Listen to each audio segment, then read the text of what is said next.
Voilà, elle est pas belle cette 4L. Bon, c'est vrai qu'elle est plus tout à fait de première jeunesse, mais finalement c'est le but du jeu. Salut Cyril. Bonjour Lionel. Alors tu vas partir faire le 4L Trophy. Exact.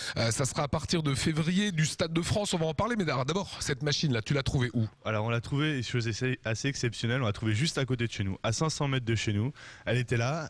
Elle restait inactive, sous la neige, sous la pluie, et on a dit on va lui donner une seconde vie. Et vous l'avez payé combien? On l'a payé 500 €. Pour faire ce raid qui va être long, c'est plus de 6000 km. 6200 km, oui. Il faut mettre dedans des arceaux de sécurité? C'est pas obligatoire, c'est pas obligatoire. En revanche, on met des plaques de protection sous le moteur, sur le réservoir de carburant, et on fait en sorte d'avoir des pneus et des suspensions adaptées. Il y a des consignes de sécurité, notamment des anneaux de remorquage, parce que les dépanneuses là-bas, il n'y en a pas des masses. Alors qu'on comprenne bien, c'est quoi finalement ce 4L Trophy? C'est un raid avant tout humanitaire. C'est un raid, voilà. L'objectif, c'est l'humanitaire. On va en prendre plein les yeux, c'est sûr, mais c'est humanitaire puisqu'on va emmener au moins 50 kg de fournitures humanitaires dans cette voiture-là qu'on va distribuer à l'association Les Enfants du Désert, donc au Maroc, à destination des familles et des enfants là-bas. 17 février, grand départ du Stade de France. Exact. Pas mal, hein. Ouais, excusez du peu.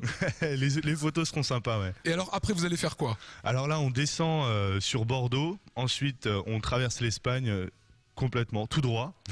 On va à Algeciras, on prend le bateau et là on arrive à Tanger, c'est vraiment le début de la vraie aventure saharienne. Enfants du désert, c'est l'association pour laquelle vous allez travailler en quelque sorte. Je vais donner quelques chiffres parce que j'ai trouvé ça assez étonnant. L'an dernier ont été distribués 6695 cartables, Tout à fait. 7362 trousses, 53 000 cahiers, 50 fauteuils roulants, 17 installations de panneaux photovoltaïques. Ça va, ça a du sens ce rallye. Oui, et ça fait une vingtaine d'années que l'association Les Enfants du Désert travaille sur place pour répartir ces choses-là.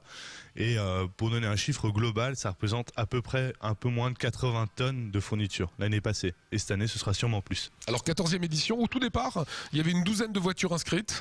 Il y en avait moins même. Il y en avait 3. Et aujourd'hui? Aujourd'hui, nous, on est l'équipage 1977 et je pense qu'on est parmi les derniers. D'accord, donc c'est que des étudiants? C'est réservé aux étudiants, exactement, ouais. Et c'est sa spécificité. C'est le raid qui remplace un petit peu le Paris-Dakar pour les étudiants. Et toi Cyril, pourquoi tu t'engages dans ce rallye? Au départ, je connaissais pas, bien sûr, comme tout le monde.